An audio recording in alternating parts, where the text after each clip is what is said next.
22장 전체는 9개의 지파와 3개 지파의 갈등, 분열, 오해, 더 나아가 증오, 그리고 더 나아가서 저주를 퍼붓는 그런 관계가 있는 말씀입니다. 좀 더 구체적으로 말씀을 드리면 요단 동편의 3개 지파가 제단을 쌓았습니다.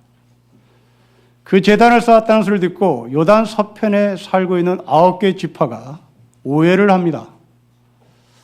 바로 그 오해는 저들이 쌓은 제단이 하나님을 위하여 쌓은 제단이 아니라 자기들을 위해서 쌓은 제단이었다라고 16절에 이들은 오해를 해요. 그리고 그 오해를 증폭하고 확정하고 확대 해석을 하자 결국 하나님의 이름으로 요단 동편의 3 지파를 요단 서편의 사람들은 저주를 퍼붓습니다. 그게 17절에 나와 있죠. 자, 이 말을 들은 요단 동편의 3 지파는 아주 침착하게 요단 서편의 9개 지파의 대표들을 만나서 길게 대화를 합니다. 그리고 궁극적으로 오해를 풀고 그들은 하나가 됩니다. 우리가 인생을 살아가면서 겪는 일들입니다. 제단으로 말미암아 확대 해석을 해서 증오하고 저주를 하는 것처럼 우리는 상대방의 어떤 행동을 잘못 오해를 해서 그것을 분노로 더 나아가 증오로 더 나아가 저주를 퍼붓는 경우가 있죠. 오늘 이 본문을 오늘 우리의 삶으로 다시 환치시켜서 생각해 보면 분명 당시 이스라엘의 9개 지파 요단 서편의 사람들은 이 요단 동편의 사람들이 세웠다는 제단을 확대 해석하며 자기 나름대로 상상을 했을 겁니다. 대체 이 제단이 어떤 제단인지 알지 못한 채 자기 마음대로 상상한 그 상상이 현실로 나타났을 때는 그것이 거짓 뉴스로 판을 쳤겠죠. 좀 더 구체로 말씀을 드리면 이제 요단 동편의 사람들아 너희는 이 제단을 만들었기에 하나님께서 너희에게 저주를 퍼는다. 이렇게 단순하게 원론적인 이야기를 하는 것이 아니라 이제 가짜 뉴스가 거기에서 확대, 증폭되며 재생성되는 것은 그 가운데 네 아들은 불치병에 죽을 것이다. 네 남편은 사업이 망할 것이다. 그리고 네 남편은 도대체 회생 불가능한 병으로 죽을 것이다. 이 모든 것들의 원인은 너희가 제단을 쌓았기 때문이다. 하고 좀 더 구체적으로 아마도 이 사람들은 오해를 근거로 가짜 뉴스를 만들고 그것을 퍼나르게 바빴을 겁니다. 이런 소리를 들었던 요단 동편에 이 제단 쌓았던 사람들 흔들렸겠죠. 심지어 요단 서편의 사람들도 그 저주와 죽음의 세력들이 자기네 땅으로 올까봐 두려웠을 것이고 또한 이런 두려움을 갖도록 뒤에서 부추기는 음모 세력도 있을지 모르겠습니다. 그렇습니다. 우리는 차분하게 이성을 작동시켜서 지금 현상의 문제를 제대로 해석을 해야 하는데 가끔 우리는 이 이성을 생략한 채 자기의 감정으로 사건을 재단하고 평가를 하고 확대 재생산하는 경우가 왕왕 있습니다. 이런 행동은 올바른 믿음에서 벗어난 행동입니다. 물론 우리는 신앙생활하는 데 있어서 감정은 대단히 중요합니다. 그러나 하나님은 우리 인간에게 감정만 주신 것이 아니라 차가운 이성도 주셨습니다. 이 균형 잡힌 삶이야 곧 세상을 살아가는 힘의 능력이고 신앙생활을 하는 데 있어서도 이 이성과 감정의 균형은 중요합니다. 여러분 칸트라는 철학자 알 것입니다. 이 칸트라는 철학자는 이성을 거의 신성시 여겼던 철학자입니다. 이성을 절대시화했던 사람입니다. 그러자 이 칸트가 이성을 절대시화할 때 상대편에서 감정의 중요성을 설파한 철학자 한 사람이 있습니다. 그 사람은 스피노자입니다. 칸트가 이성의 윤리학을 외칠 때 스피노자는 반대편에서 감정의 윤리학을 외쳤습니다. 우리는 이 두 사람의 철학을 근거로 해서 세상을 평가하고 해석을 하고 판단하는 데 큰 도움을 받습니다. 아마도 우리는 스피노자만 존재했다면 세상을 모두 다 감정으로 해석을 하는데 길들여 있을지 모릅니다. 우리는 스피노자가 존재하지 않고 칸트라는 사람만 존재했다면 우리는 이성의 근거에서 모든 것을 재단하려고 했을 겁니다. 하지만 감사하게도 우리는 스피노자와 칸트와 같은 이 두 사람의 균형 잡힌 세상을 바라는 안목 때문에 세상을 살아가는 힘을 배웁니다. 신앙생활도 마찬가지입니다. 이성과 감정의 조화는 대단히 중요합니다. 요단 서편의 9개 지파 사람들, 이들은 지금 감정에 치우친 나머지 오해, 증오에 저주까지 퍼붓는 사람으로 변했었습니다. 자, 우리는 그런 왜 이들이 이 감정체를 제대로 하지 못하고 왜 이들은 요단 동편의 사람들을 저주하고 심지어 그들을 몰살시키려고 하는 것인가? 이 질문에 답을 해야 될 것 같습니다. 표면적으로 보면 요단 동편의 사람들은 함부로 자신 마음대로 제단을 쌓았다는 것이 이유입니다. 그러나 한 발짝 더 들어가 생각해 보면 요단 서편의 사람들이 요단 동편의 사람들을 미워하는 이유가 있습니다. 그것은 요단 동편이 차지하고 있는 땅의 성격입니다.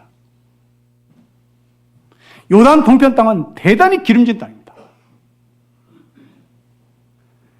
이 기름진 땅을 바라본 이스라엘 모든 사람들은 다 갖고 싶어 했습니다. 요단 동편에 살게 된 세 지파, 이들은 노골적으로 그 땅을 갖고 싶었다고 외쳤습니다. 그리고 그 땅을 얻기 위하여 자기의 용맹스러움과 딜을 했습니다. 반면에 요단 서편에 살게 된 9개 지파는 그 기름진 땅을 보고도 커밍아웃을 못하고 요단강을 건너 요단 서편으로 간 겁니다. 그 서편에 살게 된 사람들은 요단 동편에 살게 되는 세 지파를 바라보면 늘 부러웠던 겁니다. 근데 그 부러움이 시기로, 미움으로, 그리고 제단을 만들었다는 것을 꼬투리로 삼아 그들을 증오한 것입니다. 둘 다 공통점입니다. 요단 동편의 기름진 땅입니다. 저는 이 모습을 한마디로 표현하고 싶습니다. 풍요에 대한 동경, 자본에 대한 부러움. 요단 동편의 세 지파, 그것을 근거로 커밍아웃 했습니다. 요단 서편의 9개 지파, 풍요에 대한 동경, 자본에 대한 부러움을 속으로 간직한 채 표현하고 있지 못하다가 꼬투를 잡아 그들을 밟아버리려고 했습니다. 결국 오늘 본문은 요단 동편의 사람들이나 요단 서편의 사람들이나 모두 다 이 돈과 풍요와 기름짐 땅 앞에 맥을 못 추다는 겁니다. 여러분은 죄와 벌이라는 소설을 알고 있을 겁니다. 이 소설의 주인공 로자, 대단히 가난한 사람이었습니다. 찢어지게 가난한 사람입니다. 그리고 이 가난한 사람들을 등쳐서 돈을 버는 전당포 할머니가 등장합니다. 돈이 필요해서 전당포를 찾아 했던 로자, 전당을 잡고 돈을 건네주는 전당포 주인 할머니. 어느 날 이 로자는 또 돈이 필요해서 전당 잡힐 게 뭐 없나 하고 집을 뒤집니다. 자기 눈에 들어온 것은 딱 두 가지였습니다. 하나는 자기 아버지가 자기에게 남겨둔 은식의 하나, 그리고 자기 여동생이 집을 떠나면서 오빠에게 맡겼던 금반지 하나가 눈에 띕니다. 로자는 이 두 개 중에서 더 많은 돈을 받을 수 있는 것이 뭘까 고민한 나머지 결국 자기 여동생이 집을 떠나면서 자기에게 주고 간 금반지를 들고 전당포를 찾아갑니다. 전당포 할머니는 그것을 만지작만작거리며 로자를 비웃고 로자를 경멸합니다. 결국 결론은 화가 치면 이 로자는 전당포 할머니를 죽이죠. 우리는 이 소설에 등장하는 전당포 주인과 로자의 공통점을 발견합니다. 그것은 돈입니다. 여러분, 로자는 돈이 필요해서 전당포를 찾았고 노파는 돈을 벌기 위하여 전당포를 차린 사람입니다. 둘 다 돈을 중심으로 경멸하고 돈을 중심으로 증오합니다. 오늘 본문도 똑같습니다. 요단 동편의 기름진 땅을 중심으로 요단 서편의 사람들은 동편의 사람들을 증오합니다. 그것도 신앙의 이름으로요. 하나님의 이름으로 증오합니다. 우리 주변에 흔히 보는 일입니다. 하나님의 이름으로 상대방을 증오하는 사람, 하나님의 이름으로 상대방을 저주하는 사람, 하나님의 이름으로 사람을 죽이는 사람. 이게 요단 서편의 사람들입니다. 자, 이제 문제는 진단했습니다. 답을 구해야 합니다. 자, 이럴 때 우리는 어떻게 답을 찾아서 살아야 할 것인가? 성경은 이 질문에 어떤 답을 하고 있는가라는 질문에 답을 찾습니다. 여러분, 27절에 그 답이 있습니다. 자, 26절부터 28절까지 서로 저하고 한 절씩 교독하겠습니다. 26절을 제가 읽겠습니다. 우리가 말하기를 우리가 이제 한 제단 쌓기를 준비하자 하였노니 이는 번제를 위함도 아니요 다른 제사를 위함도 아니라.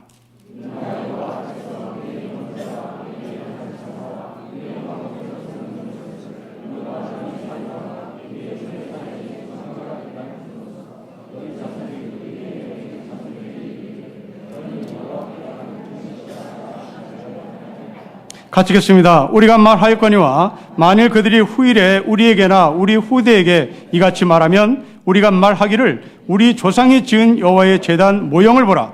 이는 번제를 위한 것도 아니요 다른 제사를 위한 것도 아니라 오직 우리와 너희 사이에 증거만 되게 할 뿐이라. 우리의 잘못은 없다. 우리가 제단을 만든 이유는 훗날 우리의 자손들이 이게 뭐냐고 물으면 요단 서편에 있는 제단을 봐라. 저 9개 지파의 제단과 우리 3개의 지파의 제단이 동일하다. 동일하다는 것은 너희와 우리가 하나라는 것을 확인하고 화목하며 하나됨을 증거하기 위하여 우리는 제단을 쌓은 것이라는 겁니다. 여러분, 다시 이 죄와 벌한 소설을 돌아가 보십시오. 주인공 로자가 전당포 주인을 찾아갑니다. 돈을 얻기 위하여 찾아가고 그 전당포 주인은 돈을 벌기 위하여 이 로자를 맞이합니다. 전당포 주인은 로자가 건넨 로자 동생의 금반지를 손에 잡습니다. 그리고 감정했겠죠. 그 감정의 근거에서 돈을 내밀었습니다. 그런데 로자는 그 돈을 받고 분노를 했습니다. 여러분, 왜 분노를 합니까? 감정을 해서 그 감정에 걸맞는 돈을 내밀었으면 말없이 그 돈을 받아 가면 되는 겁니다. 그런데 왜 이 로자는 그렇게 감정을 해서 받은 돈을 보고 분노를 했을까? 돈을 적게 줬을까? 그럼 돈을 많이 주면 이 로자는 행복했을까? 아닙니다. 로자가 분노한 이유는 돈을 많이 줬기 때문에, 적게 줬기 때문에 아닙니다. 그 금반지를 감정하고 평가하는 전당포 주인은 그 금반지를 금이 몇 돈이냐만 봅니다. 그러나 그 금반지를 들고 간 로자는 그 금반지가 몇 돈이가 중요하지 않습니다. 그 금반지에 담겨진 여동생과의 추억이 있습니다. 그 추억은 평가를 할 수가 없습니다. 그 추억은 돈으로 환산할 수가 없습니다. 그 추억과 여동생과의 깊은 과거의 삶은 이 세상의 모든 것을 돈으로 환산해 준다 할지라도 부족할지도 모릅니다. 죄와 버린 소설은 바로 자본주의에 저항하는 소설의 한 대목입니다. 여러분, 그렇습니다. 돈은 사람을 항상 분리시킵니다. 돈은 사람을 하나로 묶지 않습니다. 돈을 많이 가졌냐 적게 가졌냐로 인하여 계층을 분리합니다. 돈은 권력이냐 권력이 아니냐로 나눕니다. 돈은 출세냐 출세하지 않느냐로 나눕니다. 돈은 하나로 묶는 역할을 절대 하지 않습니다. 지금 요단 서편의 사람들은 요단 동편의 사람들이 갖고 있는 그 자본, 기름진 땅, 그 땅을 갖고 싶어 이간질을 하고 있는 겁니다. 그렇습니다. 우리가 가끔 착각하고 있는 것은 우리가 갖고 있는 믿음이, 기독교적인 믿음이 세속적인 부유함을 가져다 줄 것이라고 하는 것은 착각입니다. 성경이 말씀하시는 가치보다 세상의 가치를 얻기 위하여 거짓 뉴스와 같은 거짓 설교를 강단에서 버젓이하는 목사들의 설교를 듣습니다. 미국에서 교회 부흥운동을 주도했던 윌리엄 제임스라는 사람이 이런 말합니다. 진리냐 진리가 아니냐의 여부는 현금에 달려있다. 여러분, 제가 잘못 읽은 게 아닙니다. 진리의 여부는 헌금에 달려있다가 아니라 진리가 아니냐 진리냐는 현금, 캐시에 달려있다라고 말했습니다. 진짜 신앙은 돈을 많이 벌어야 한다는 거죠. 가난하게 살면 신앙이 없는 겁니다. 진리의 여부는 캐시에 있다. 이런 모습은 미국에만 권하지 않습니다. 어느 교회, 대형교회입니다. 목사 사역의 매뉴얼에 이런 문구가 박혔습니다. 목사들은 모든 설교와 신방 시 1회 이상 복에 대해서 설교할 것. 돈을 따르지 않으면, 돈을 숭배하지 않으면, 돈의 가치를 높이지 않으면 제대로 된 목회를 할 수 없는 현실 같습니다.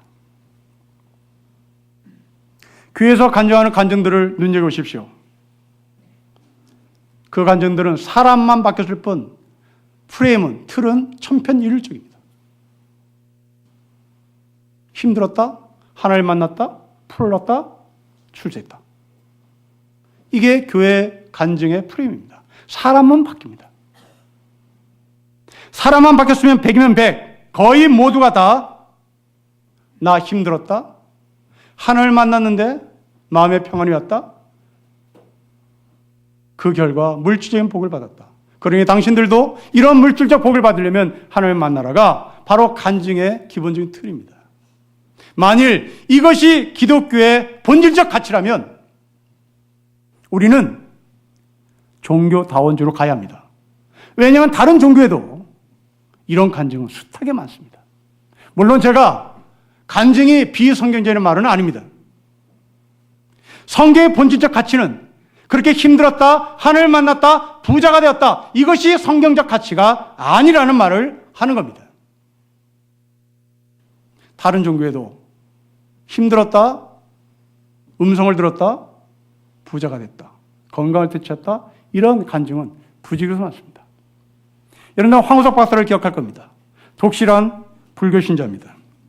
이 사람이 치사율 70%에 해당하는 치명적인 병을 얻은 적이 있습니다. 2번씩 아주 심한 수술을 했습니다. 수술을 한 후에 친구와 함께 고진역한 한 절을 찾아갔습니다. 그 절에서 이 황 박사는 난생 처음으로 부처상 앞에서 절을 했습니다.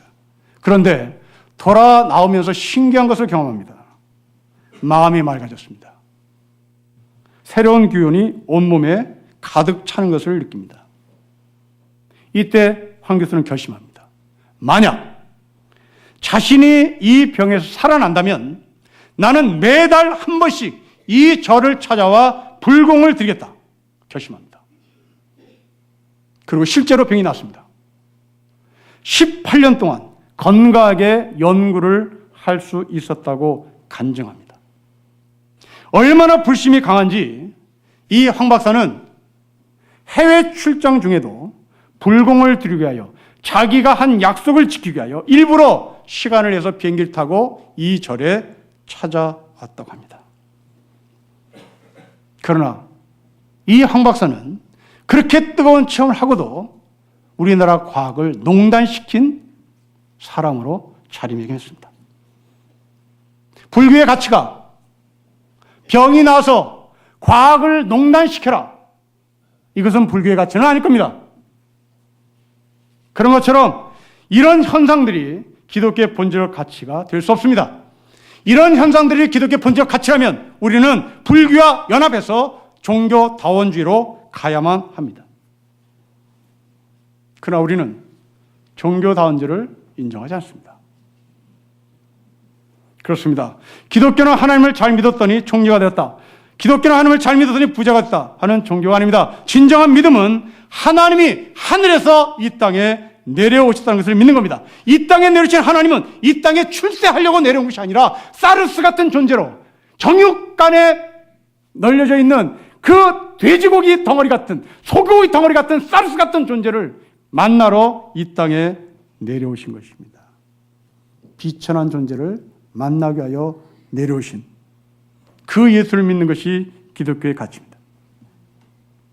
하지만 가짜 뉴스들, 가짜 복음들은 하나님이 사람 되신 것을 우리를 출세시키기 위하여, 우리를 성공시키기 위하여, 우리를 평안한 삶을 살라고 이 땅에 내려오셨다고 말합니다.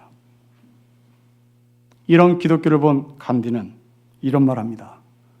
나는 예수를 참 좋아합니다. 그러나 기독교는 싫어합니다. 왜냐하면 기독교인들은 예수를 닮은 사람이 거의 없기 때문입니다. 깊이 새겨들어야 할 이방인의 말입니다. 빅토르 유가 쓰는 레미제라블을 겪어 보십시오. 장발장은 자기에게 호의를 베풀어준 마리엘 주교를 배신합니다. 그리고 성당에 있는 은식기를 들고 도망을 갑니다. 경찰한테 잡힙니다. 경찰에서 이 마리엘 주교에게 연락이 옵니다. 성당에 있는 은식기가 지금 어느 젊은이 손에 잡혔는데 와서 확인해 보십시오. 마리엘 주교는 경찰을 만나러 갑니다. 장발장을 받던 마리엘 주교는 자신이 이 사람에게 은식기를 준 것이라고 말하며 더 나아가 은촛대까지 이 도둑 장발장에게 선물을 줍니다. 이때부터 늘 도둑질하고 거렁뱅이고 말썽을 일으켰던 장발장이 자기의 인생을 변화시키고 전환시키는 계기가 됩니다. 마리엘 주교의 용서와 사랑이 이 사람을 변화시켰습니다. 반면에 요단 서편의 사람들은 요단 동편의 사람들을 내칩니다. 물론 요단 동편의 사람들이 잘했다는 건 아닙니다. 그러나 요단 서편의 사람들은 진정한 믿음을 가졌다면 그 요단 동편의 사람들을 끌어안았어야 합니다. 최근 제가 속해 있는 SNS에 한 동영상을 잡힌 것을 봤습니다. 그 동영상의 제목은 사랑은 말이 아닙니다. 사랑은 행동입니다. 라고 하는 서양의 동영상입니다. 한 노숙자가 대도시 계단에 우통이 벗겨진 채 덜덜 떨고 있습니다.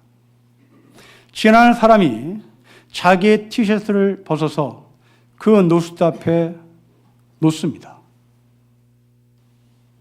노숙자는 그 티셔츠를 보고 입지를 못합니다. 아마도 입을 수 있는 체력이 안 된 것 같습니다. 그러자 티셔츠를 놓고 간 사람이 다시 들어옵니다. 그리고 티셔츠를 펼칩니다. 엄마가 어린아이에게 티셔츠를 입히듯이 그 옷을 펼쳐 팔을 넣게 하고 목을 넣게 하고 옷을 입힙니다. 그 제목은 사랑은 말이 아닙니다. 사랑은 행동입니다. 여러분, 저는 이 동영상을 근거로 다시 이렇게 표현하고 싶습니다. 노숙자에게 사랑을 베푸십시오. 사랑 아닙니다. 노숙자의 앞에 옷을 벗어놓으십시오. 사랑 아닙니다. 노숙자에게 옷을 입혀주십시오. 사랑입니다. 홀로 사는 독거노인 대문 앞에 쌀을 놓는 것이 사랑입니다. 사랑 아닙니다. 아마도 그 독거노인은 대문 앞에 놓이는 쌀을 가지고 밥을 해먹을 수 있는 체력이 안 될지도 모릅니다. 그런데 우리는 그 대문 앞에 쌀을 놨다는 것으로 내가 사랑을 실천했다고 착각합니다. 사랑은 말이 아닙니다. 사랑은 행동입니다. 독거노인 집에 들어가 밥을 해줘야 하는 것이 사랑입니다. 요단 서편의 사람들 잘못한 거 하나도 없습니다. 목숨을 걸고 요단강을 건너갔고 목숨을 걸고 여리고 싸웠고 목숨을 걸고 가나안 땅을 점령했습니다. 그런데 안타깝게도 자신의 그 선이, 자신의 그 공이, 자신의 그 노력이 절대화되다 보니 그렇지 못한 요단 동편을 향해서 분리를 시키고 비하하고 증오하고 저주를 퍼붓던 겁니다. 사랑하는 성도 여러분, 우리는 요단 서편의 사람인지 요단 동편의 사람인지를 다시 한번 확인해 봅시다. 요단 동편의 사람들 잘한 거 없습니다. 그 요단 동편 땅이 너무 좋아서 요단 서편에 가기를 싫어했던 사람입니다. 세상을 탐하는 사람이었습니다. 신학적인 용어로 얘기하면 이들은 육체적인 육신적 그리스도인이라고 표현할 수 있을 것입니다. 그럼에도 불구하고 이 육신적 그리스도인, 바로 요단 동편의 사람들은 요단 서편의 사람들과 제단을 통하여 하나됨을 사모했던 사람입니다. 나는 부끄럽지만, 내 신앙은 별 볼일 없지만, 내가 잘한 건 아무것도 없지만, 나는 요단 서편에 있는 9개 지파와 하나 되고 싶어요. 당신은 우리와 한 식구예요. 그 증거를 남겨야 제단을 쌓았다고 말합니다.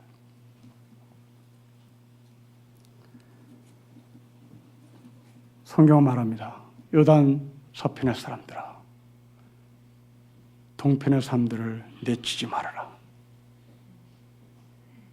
그들은 여호와 하나님이 택한 12개의 지파 중에 한 부류다.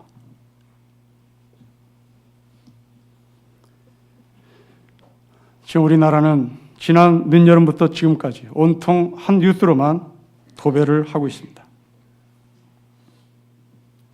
그 중에 우리가 몸담고 있는 기독교인들을 보십시오. 기독교가 거짓으로 가득한 근거 없는 루머를 믿고 따르고 확대 재생산하고 있습니다.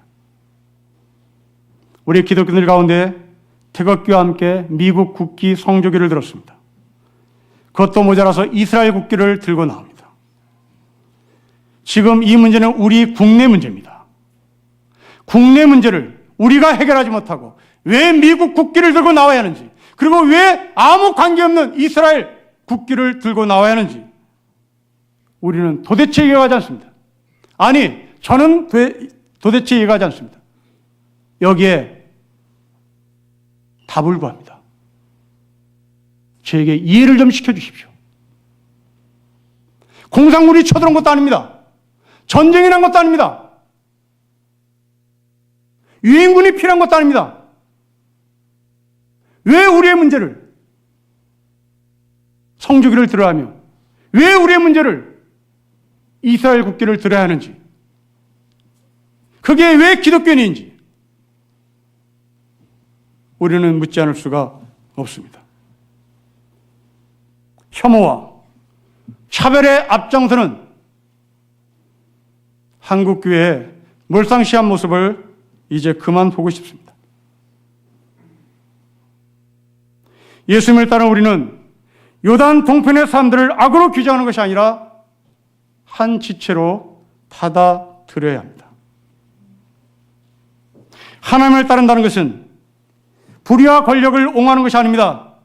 가난하고 소외된 자들을 차별하는 것이 아닙니다. 여성을 혐오하는 것이 아닙니다. 온갖 부정과 횡령과 부끄러운 범죄를 하나님의 이름으로 덮어서는 안 됩니다. 특히 교회 안에서 절대적 권위를 갖고 있는 목사와 장로와 항존 직분자들에게 말씀을 드립니다.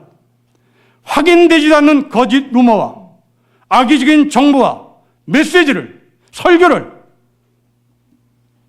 카카오톡으로 전파, 확대, 재생산하지 말기를 부탁드립니다. 우리를 존경하고 따르는 교인들에게 마치 대한민국이 당장이라도 망할 것 같은 두려움에 가득 찬 거짓 뉴스, 혐오 퍼뜨리지 말기를 바랍니다. 예수님은 당시 창녀를 차별하지 않았습니다. 세리, 로마 군인 차별하지 않았습니다. 그들을 내 식구로 인정해 그들을 초대해 밥을 먹습니다. 사랑과 밥을 먹는다는 것은 식구라는 것을 확인하는 자리입니다. 진정한 믿음은 감정과 이성의 균형을 잡아 너와 나는 다른 사람이 아니라, 너와 나는 적과 아군이 아니라 하나로 만들어내는 살아있는 것을 확인하는 자리인 겁니다. 여러분의 가정 가운데, 교회 가운데 이 예수 그리스도의 사랑으로 인하여 우리가 한 지체됨을 확인하는 성도의 아름다운 교제가 이루어지기를 주님의 이름으로 축복합니다. 기도하겠습니다. 아버지, 기름진 땅을 가운데 놓고 질시하고 증오하고 저주까지 퍼붓는 기득권자 요단 서편의 9개 지파, 그게 우리가 아닌가 싶습니다. 하나님 아버지, 우리보다 신앙이 연약한 자들, 그들을 내치는 것이 아니라 그들을 예수 그리스도의 이름으로 하나로 묶고 같이 성장하고 같이 성숙해 나갈 수 있도록 온전한 믿음을 먼저 우리에게 허락해 주십시오. 주 예수 그리스도의 이름으로 기도합니다. 아멘.